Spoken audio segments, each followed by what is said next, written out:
Bonsoir et merci de nous ouvrir vos portes pour une rencontre exceptionnelle, une rencontre qui a déjà changé des millions de vues et peut-être la vôtre ce soir. Installez-vous confortablement. Bon sabbat chez vous, saison 7 commence maintenant.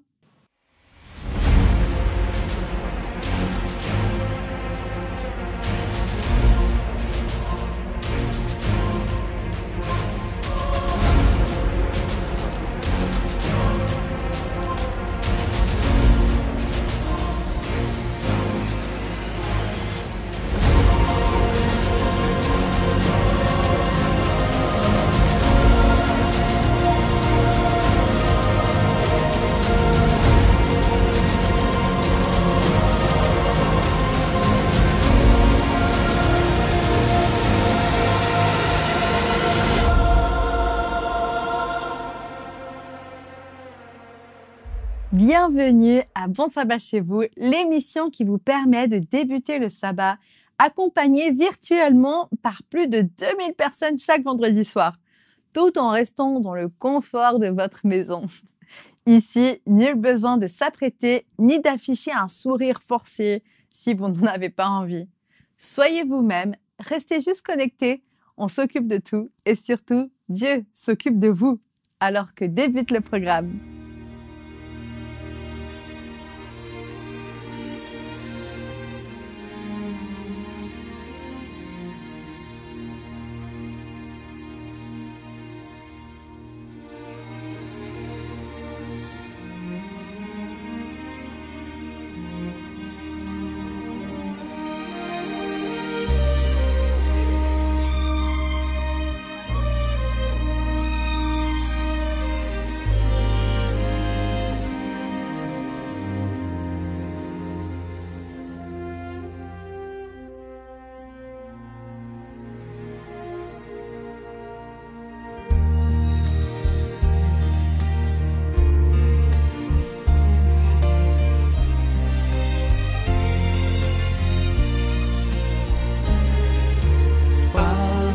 Je suis abattu, je ne sens plus ton amour en moi, Seigneur. Et je m'apitoie sur mon sort, oubliant que toi tu regardes mes efforts. Si je dois souffrir un peu, je sors purifié du feu. Oh Seigneur, oh non, ne cesse pas, agis en moi, guide-moi, que je sois ce que tu veux de moi.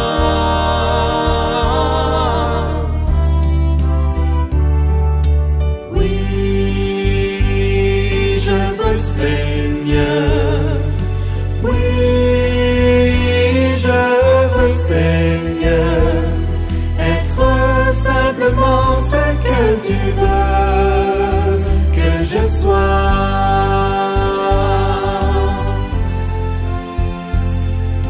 Oui, je veux, Seigneur. Oui, je veux, Seigneur, être simplement ce que tu veux.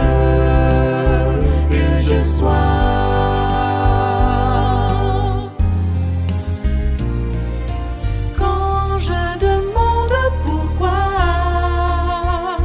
tu m'apprends que je dois m'appuyer sur toi. Oh, toi seul peux m'ouvrir les yeux. Je veux mettre ma confiance, ma force en mon Dieu. Je me repose sur toi, je vis ma vie par la foi. Oh Seigneur, oh non, ne cesse pas, agis en moi, guide-moi, que je sois ce que tu veux de moi.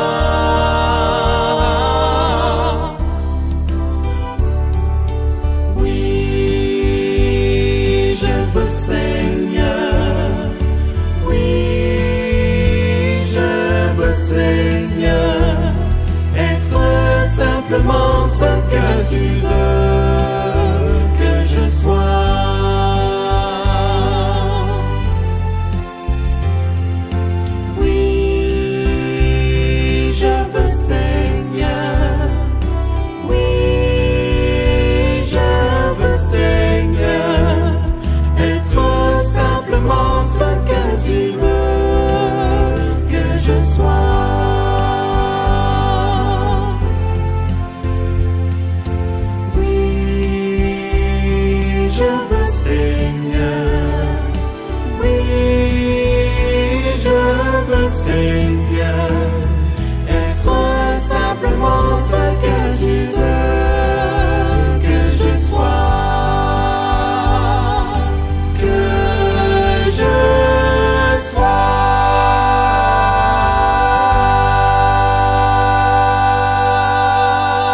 Connaissez-vous l'enquête Value Genesis?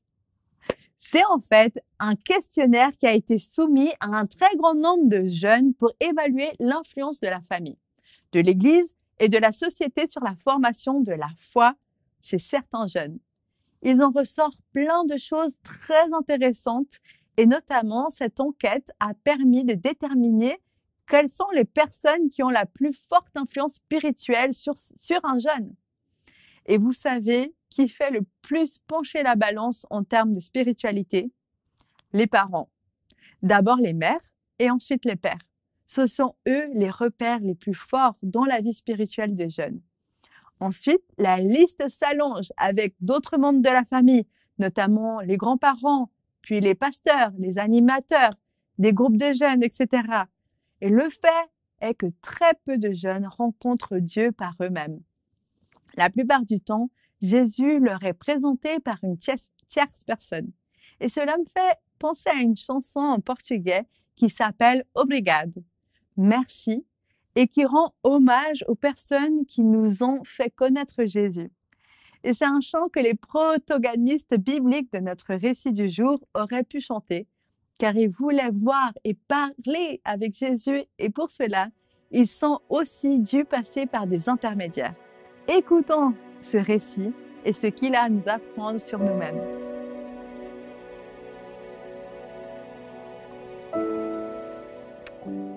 Amour, gloire, beauté, richesse, autant d'attributs qui peuvent faire rêver, qui peuvent donner l'illusion d'une vie réussie. Et c'est vrai que beaucoup de contemporains, beaucoup d'entre nous aujourd'hui, nous rêvons d'être riches, nous rêvons d'être beaux, nous rêvons d'avoir beaucoup, nous rêvons de gloire, de reconnaissance.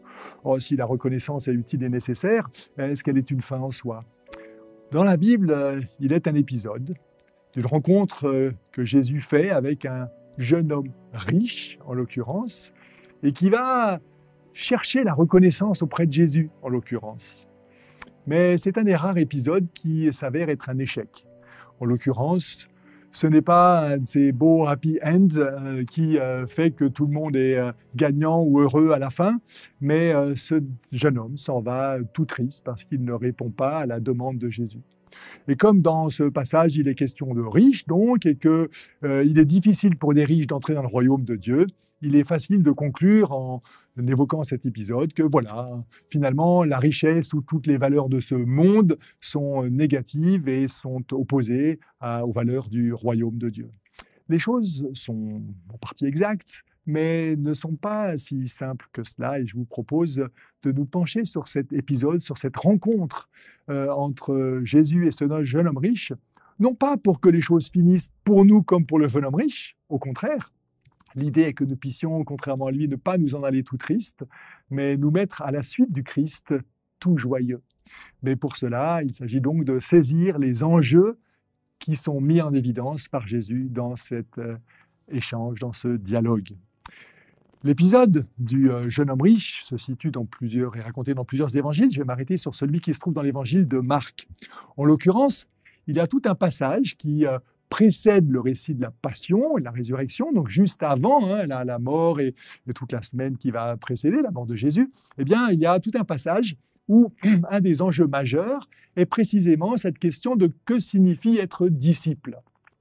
Dans ces passages, les chapitres 8, 9 et 10, en gros, on va retrouver 3 fois une annonce de Jésus qui, précisément, annonce sa passion et sa résurrection. Ce sont comme cela donne un rythme, là, et autour de ces 3 refrains, si on peut dire, les strophes, sont des épisodes qui évoquent la notion du discipulat, comme on peut l'appeler, c'est-à-dire que signifie, qu'implique le fait d'être un disciple de Jésus. En l'occurrence, ça n'est pas évident. En l'occurrence, ce n'est pas ceux justement qui possèdent, ou qui sont riches, ou qui font bien, qui sont nécessairement les bons disciples. Il faut porter sa croix pour suivre Jésus, dira-t-il. Il va aussi dans ces contextes-là, dans ces refrains, enfin dans ces strophes, dans ces passages, ces réflexions qu'il a, à 2 reprises mentionner les enfants auxquels il faut ressembler pour rentrer dans le royaume de Dieu. Donc ce n'est pas des personnes célèbres, riches, qu'il s'agit de ressembler, mais plus aux enfants. Alors que c'est vrai que dans notre société, encore aujourd'hui, on peut avoir l'impression que c'est justement lorsqu'on aura une belle image de soi, des belles reconnaissances de tout notre entourage, quand on aura des possessions qu'on pourra étaler, qu'on aura cette valeur reconnue. Mais il faut bien dire aussi que parfois, c'est le regard qu'on porte sur les autres. On porte plus de respect aux gens qui ont des grosses voitures, qui s'habillent fort bien ou qui ont je ne sais quel diplôme, qu'à des personnes peut-être plus simples, qui n'en sont pas moins authentiques et profondes dans leur identité réelle.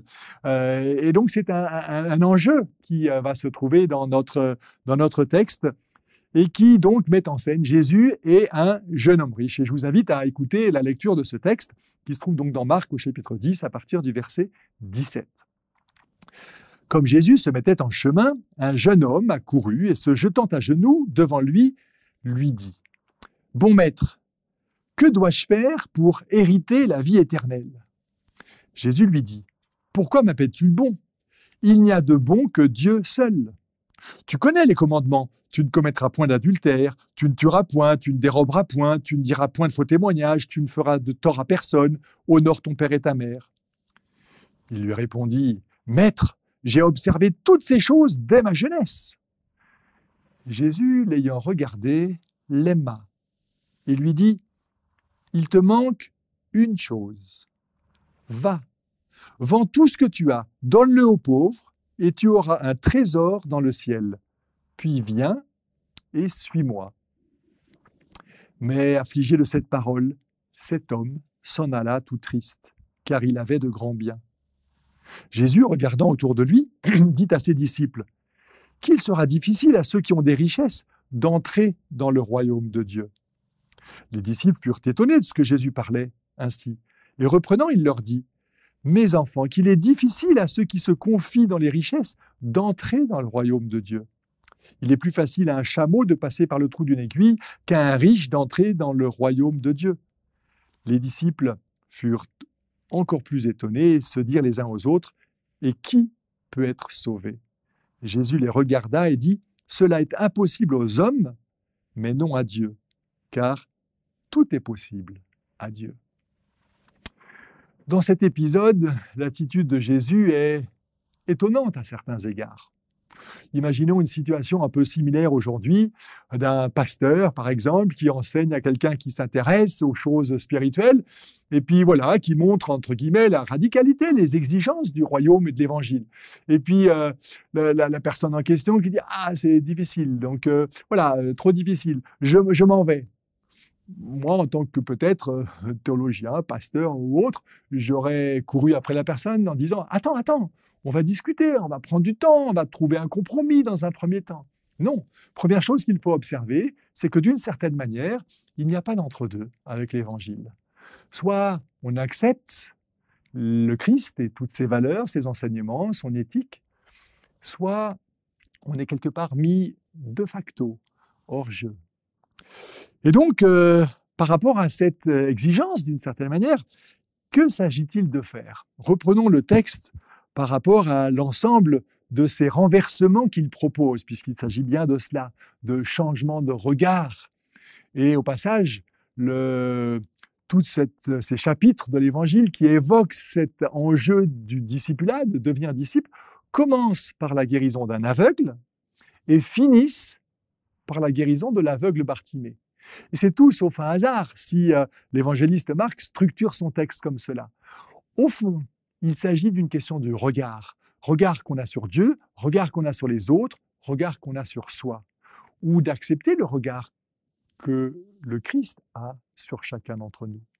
Est-ce que l'on ne voit que les aspects extérieurs ou est-ce que précisément on arrive à voir au-delà et à regarder le cœur?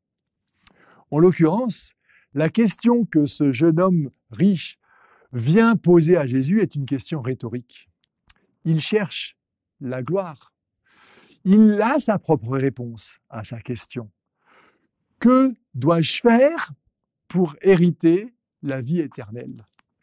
Que dois-je faire? Pour lui, il y a déjà un aspect de la réponse dans sa question, il faut faire quelque chose. Et en l'occurrence, que faut-il faire? Il faut obéir à la loi. Et c'est ce qu'il fait. Donc, il espère que le dialogue va tourner ainsi et qu'il pourra recevoir les approbations et les félicitations du Maître Jésus devant tout le monde, le glorifiant ainsi aux yeux de tous.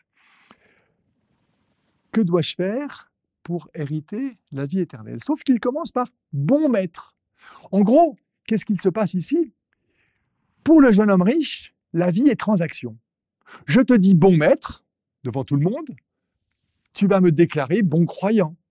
Et comme ça, tout le monde est gagnant.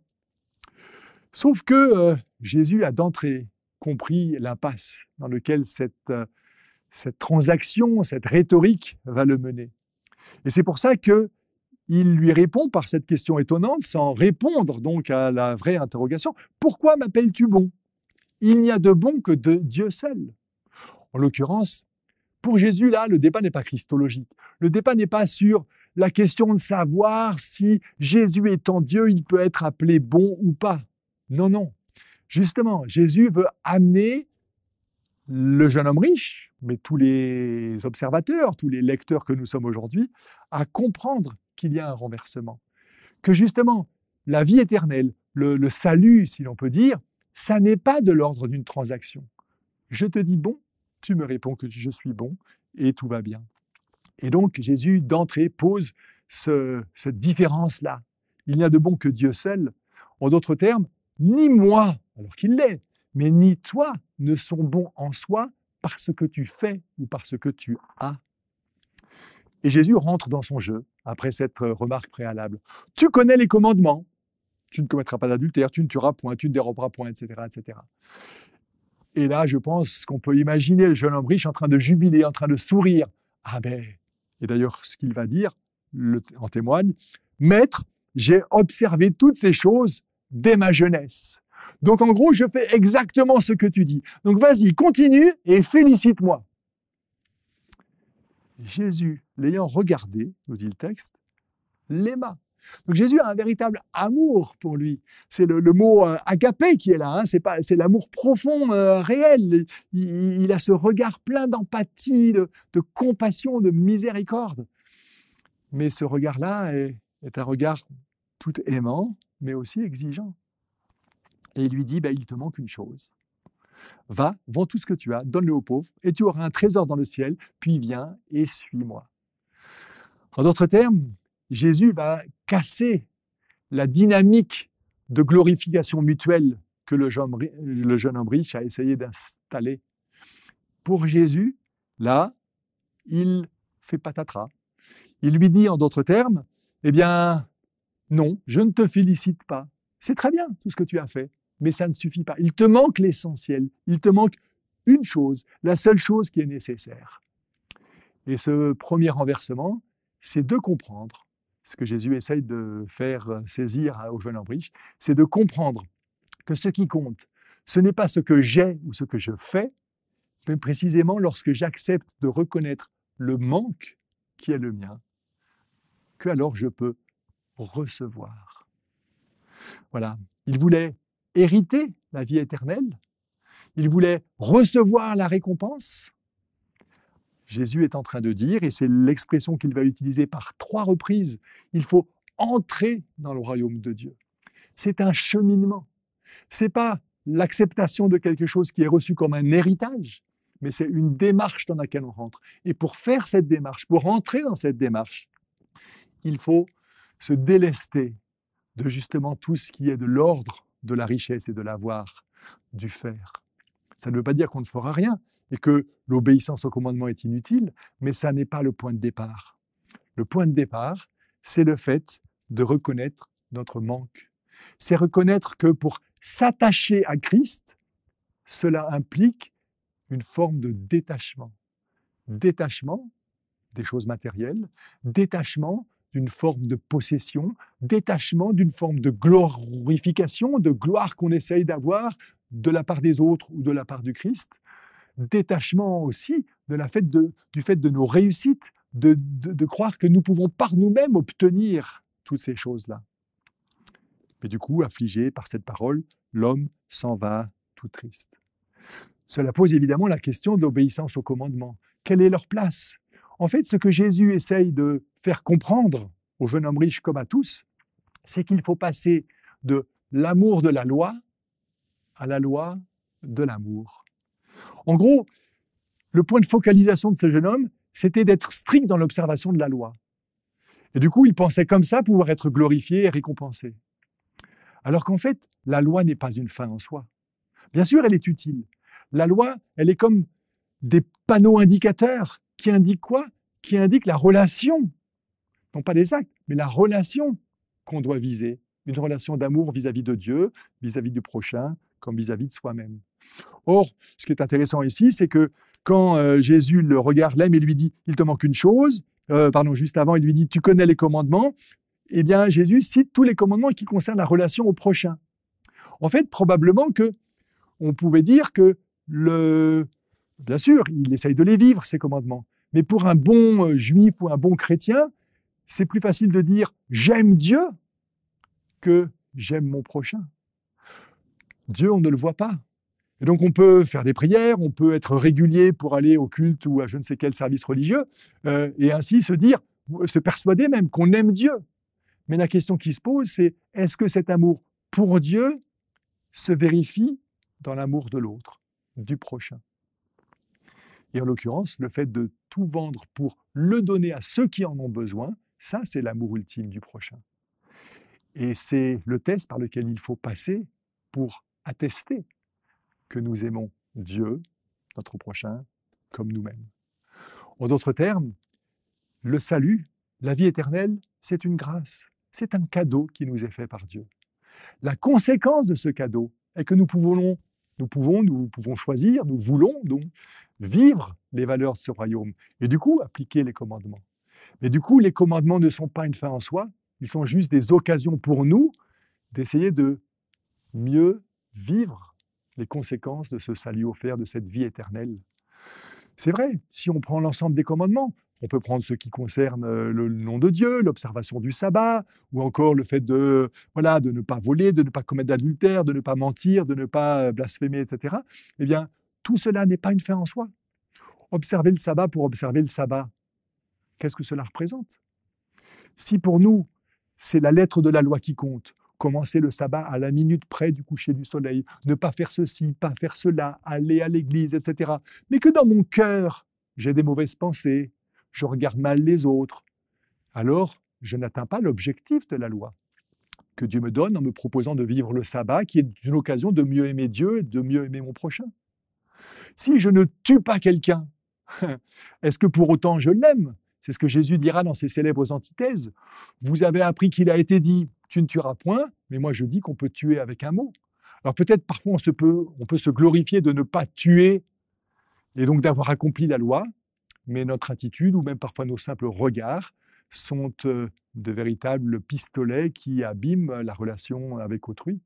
Et du coup, il s'agit de réfléchir à l'objectif de la loi plutôt qu'au texte lui-même des actes qu'il s'agit de commettre.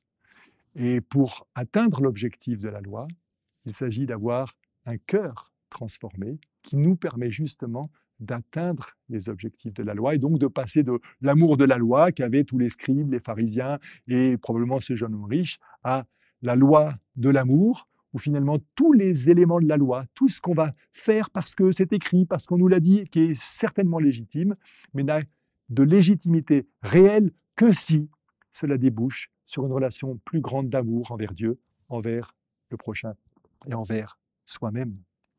Finalement, la question n'est pas de savoir quoi faire ou que avoir pour avoir la vie éternelle, mais il s'agit bien d'entrer dans ce cheminement relationnel du royaume de Dieu.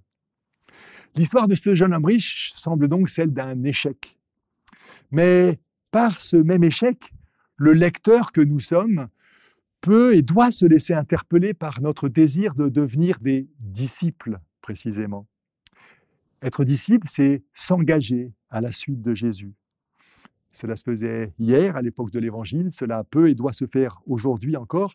Et il me semble que, pour conclure, cela implique au moins 3 éléments. Le premier, c'est donc que s'attacher au Christ commence par un détachement. Il est facile de tomber dans l'illusion de la richesse, qui nous donne une forme de sécurité et d'épanouissement. Or, la focalisation sur ce que nous avons altère notre attention sur ce que nous sommes. C'est bien notre identité d'enfant de Dieu qui induit notre sérénité. Être enfant de Dieu implique la reconnaissance de notre dépendance vis-à-vis de notre Père du ciel. Être disciple, d'alors, ne peut se vivre qu'en marchant à sa suite, et donc en étant détaché de ce qui nous maintient dans une forme d'immobilité, le statu quo pour oser découvrir les nouveaux horizons couvre le don, le pardon, l'abandon. Deuxièmement, c'est donc considérer la loi non pas comme une fin en soi, non pas être focalisé sur nos actes, sur nos avoirs et finalement sur notre image, mais bien en s'attachant à ce qui est l'essentiel, à savoir une vie authentique, en gardant toujours comme objectif le bien d'autrui. Et enfin, réaliser que recevoir la vie éternelle, c'est ici et maintenant. Ce n'est pas seulement un futur qui prendra certes une autre dimension à laquelle on peut aspirer, mais si nous rêvons parfois d'un avenir radieux et que nous sommes prêts à des sacrifices pour le présent, en vue d'un futur meilleur, eh bien la vie chrétienne, en fait, nous encourage à une autre approche. Suivre le Christ est ce qui donne du sens à notre vie aujourd'hui. Le déjà là va de pair avec le pas encore. La vie éternelle est un cadeau dont nous profitons dès à présent. Et c'est pour ça qu'on peut dire que la vie éternelle, c'est un présent dans le sens de cadeau comme dans le sens de l'aujourd'hui.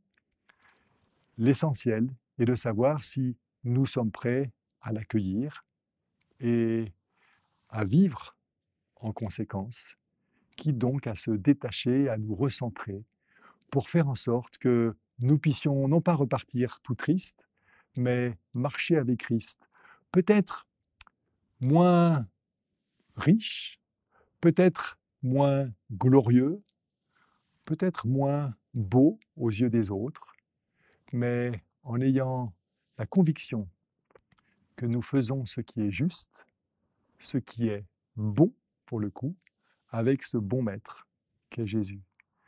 Voilà l'enjeu d'être disciples et que nous puissions les uns et les autres entrer dans ce cheminement vers la vie éternelle.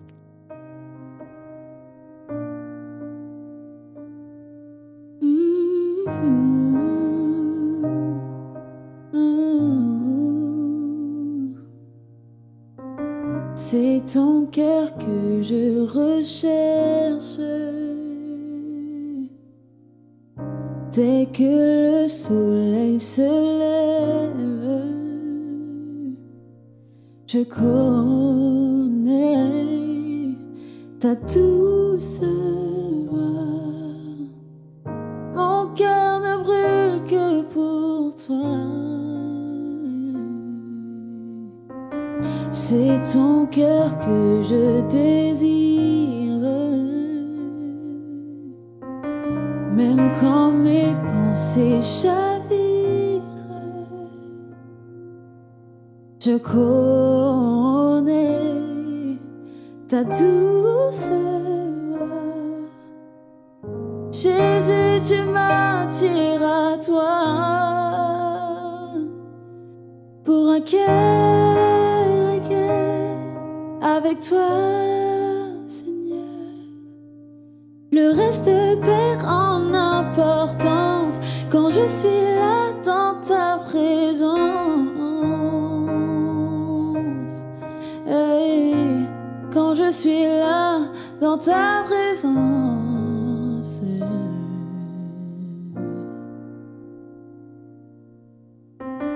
Dans tes bras je me repose. Tous mes fardeaux je les dépose. Je connais ta douce voix. Jésus, je ne veux que toi. Pour un cœur avec toi, Seigneur. Le reste perd en importance quand je suis là dans ta présence. Face à face, devant ta grâce. Le reste perd en importance quand je suis là dans ta présence. Oh, quand je suis là dans ta présence. Oh, je plie les genoux, j'abandonne tout. Le seul désir de mon cœur, c'est ton cœur. Je plie les genoux, j'abandonne tout. Le seul désir de mon cœur, c'est ton cœur. Je plie les genoux, j'abandonne tout. Le seul désir de mon cœur, c'est ton cœur. Oh, je plie les genoux, j'abandonne tout. Le seul désir de mon cœur, c'est ton cœur. Pour un cœur avec toi, Seigneur. Le reste perd en importance quand je suis là dans ta présence. Face à face, devant ta grâce. Le reste perd en importance quand je suis là dans ta présence. Oh, quand je suis là dans ta présence, Jésus.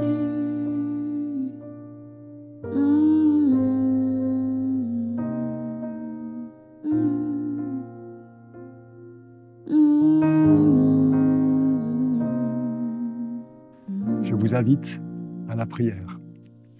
Seigneur notre Dieu, nous nous valorisons parfois avec nos richesses, petites ou grandes, en restant focalisés et peut-être aussi en cherchant la gloire des autres, même peut-être de toi. Et pourtant, cet épisode du jeune homme riche nous rappelle qu'il s'agit d'abord de se détacher, d'avoir conscience que ce n'est pas ce que nous avons, ce que nous faisons qui est essentiel, mais que cet avoir et ce faire découle de ce que nous sommes à tes yeux. Alors, aide-nous à voir l'essentiel, à voir la nécessité de la petitesse, de retrouver ce statut d'enfant, pour devenir cet enfant de Dieu qui marche avec toi et à ta suite pour profiter de la vie éternelle qui commence aujourd'hui. Que ce sabbat, que tous nos moments, toutes nos méditations, mais aussi toutes nos manières d'être dans la vie, que ce soit dans nos relations personnelles, familiales, professionnelles, amicales, eh bien, nous poussent à une relation qui est authentique avec toi et qui est centrée sur cette relation d'amour envers toi, envers les autres et envers nous-mêmes. Amen. Pour clore ce début de sabbat, je voudrais vous inviter à penser à là ou les personnes qui vous ont permis de connaître Jésus personnellement. Et peut-être à leur dire merci par un message, une lettre, un coup de téléphone. Et qu'en ce jour de sabbat, vous puissiez être les relais entre Jésus et une autre personne qui a besoin de le connaître intimement. Soyons tous des relayeurs d'espoir aujourd'hui, toute la semaine et jusqu'à vendredi prochain, où nous retrouvons pour un nouveau numéro de Bon Sabbat chez vous. Et nous étudierons un passage biblique très solennel et intense. Et soyez au rendez-vous. Et d'ici là, un bon sabbat chez vous.